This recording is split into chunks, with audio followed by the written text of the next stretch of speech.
नमस्कार, बहुत बहुत स्वागत है आप सभी का इस कार्यक्रम में। इस विशेष कार्यक्रम में मैं आप सभी के साथ हूँ कंचन। आज का जो ये कार्यक्रम है ये और भी ज़्यादा खास और भी ज़्यादा विशेष होने जा रहा है, क्योंकि हमेशा जब भी आप सभी के सामने मैं कार्यक्रम लेकर आती हूँ तो वो सभी कार्यक्रम जो होते हैं वो आध्यात्म से जुड़े हुए होते हैं, वो भक्ति से जुड़े हुए होते हैं और आपको बहुत सारी जानकारियाँ देकर जाते हैं।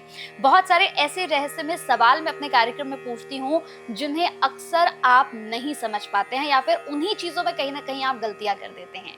तो आज भी एक ऐसा ही कार्यक्रम आप सभी के समक्ष में लेकर हाजिर हूँ जिसमें हम बात करेंगे शारदीय नवरात्रों को लेकर, क्योंकि अक्सर नवरात्रों के 9 दिनों में दर्शकों आप कुछ ना कुछ ऐसा कर जाते हैं जिसकी वजह से आपको कहीं ना कहीं मुश्किलों का सामना करना पड़ता है और फिर आप ये कहते हैं कि माता रानी के हमने तो 9 के 9 व्रत किए, हमने तो विधि विधान से पूजा अर्चना की, लेकिन फिर भी माता रानी ने हमें आशीर्वाद क्यों नहीं दिया।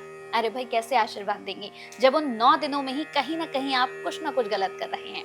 तो आज इस पूरे कार्यक्रम में आपको बताया जाएगा कि ये जो 9 दिन है ये कितने विशेष है और आपको इन 9 दिनों में क्या क्या करना है, क्या क्या सावधानियां रखनी है। तो मेरे साथ जो मेहमान हैं वो बहुत ही खास हैं और आज वही तमाम रहस्यमय सवालों से यहाँ पर हमें उनके जवाब देने वाली हैं, उनसे पर्दा उठाने वाली हैं।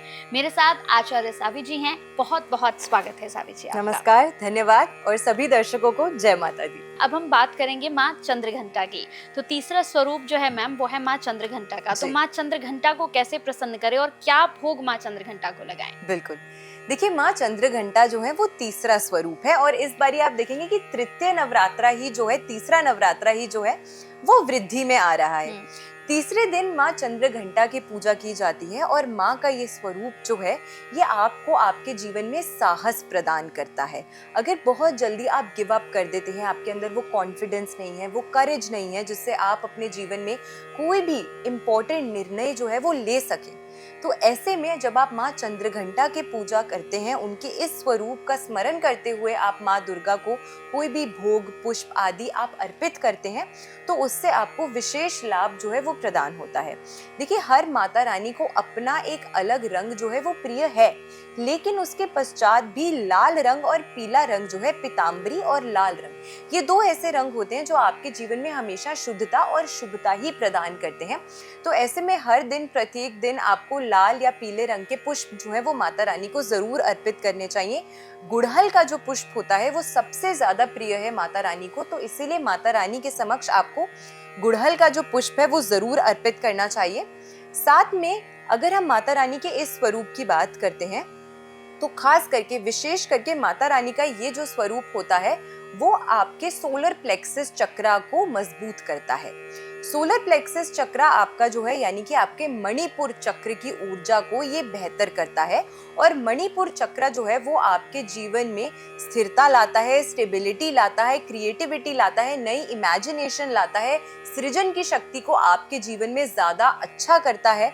तो ऐसे में आपको ये सोलर प्लेक्सस जो चक्रा होता है इसकी ऊर्जा को बलवान करना चाहिए। टाइगर आई का जो क्रिस्टल होता है उसको अपने पास रख के, तो जब आप टाइगर आई का क्रिस्टल अपने पास रख के इस दिन माँ चंद्रघंटा की पूजा अर्चना के दौरान जब आप पूजा करते हैं तो उससे विशेष लाभ जो है आपको आपके जीवन में देखने को मिलता है।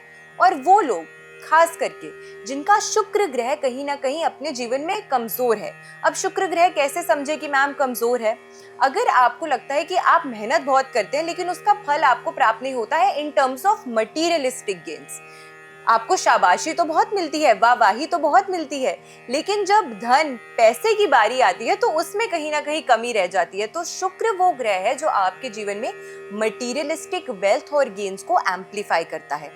ऐसे में जब आप कहीं ना कहीं देखेंगे कि इस तरीके की चीजों में कमी आपके जीवन में रह जाती है तो उससे आप देखेंगे कि कहीं ना कहीं आपका शुक्र ग्रह जो है वो कमजोर है। वो बालक लड़के जो विवाह योग्य हैं लेकिन विवाह नहीं हो पा रहा है, उनमें भी क्योंकि शुक्र जो है उनके लिए उनके स्पाउस का कारक माना गया है। जिन लोगों की कुंडली में शुक्र कमजोर होता है उनको अक्सर देखेंगे कि विवाह में विलंब या फिर उनके जीवन में कहीं ना कहीं एक अच्छा पार्टनर ढूंढने में परेशानी का सामना करना पड़ता है। ये भी एक संकेत होता है कि आपका शुक्र ग्रह जो है वो कमजोर है।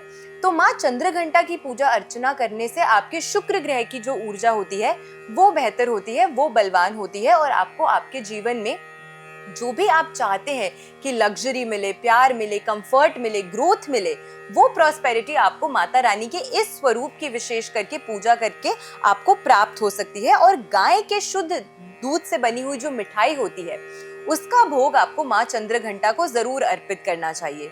माँ चंद्रघंटा का जब स्वरूप आप देखेंगे तो इनकी 10 भुजाएं हैं और माँ चंद्रघंटा का ये जो स्वरूप है, क्योंकि ये साहस प्रदान करता है, तो अन्य प्रकार के आप देखेंगे कि इनके हाथ में इन्होंने अस्त्र शस्त्र जो है वो धारण कर रखे हैं।